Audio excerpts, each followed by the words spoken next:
In one of history's most famous cases of body snatching, two men steal the corpse of the revered film actor Sir Charles Chaplin from a cemetery in the Swiss village of Coursières-sur-Vevey, located in the hills above Lake Geneva, near Lausanne, Switzerland, on this day in 1978.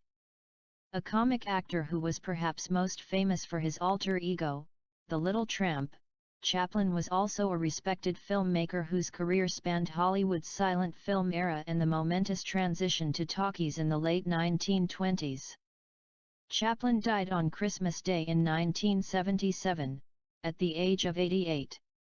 2 months later, his body was stolen from the Swiss cemetery, sparking a police investigation and a hunt for the culprits. After Chaplin's widow, Una, received a ransom demand of some $600,000, police began monitoring her phone and watching 200 phone kiosks in the region. Una had refused to pay the ransom, saying that her husband would have thought the demand ridiculous. The callers later made threats against her two youngest children.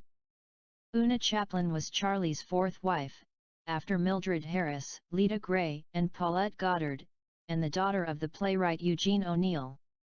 She and Chaplin were married in 1943.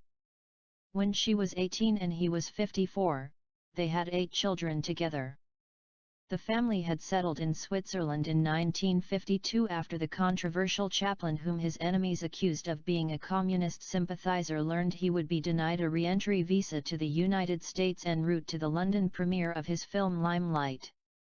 After a 5-week investigation, police arrested 2 auto mechanics, Roman Wardas, of Poland, and Gansko Gainat, of Bulgaria, who on May 17 led them to Chaplin's body, which they had buried in a cornfield about 1 mile from the Chaplin family's home in Coursières.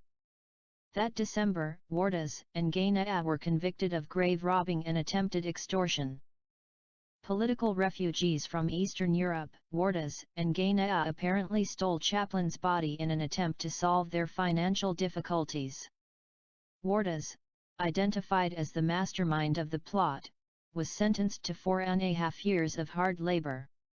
As he told it, he was inspired by a similar crime that he had read about in an Italian newspaper. Gainat was given an 18-month suspended sentence, as he was believed to have limited responsibility for the crime. As for Chaplin, his family reburied his body in a concrete grave to prevent future theft attempts.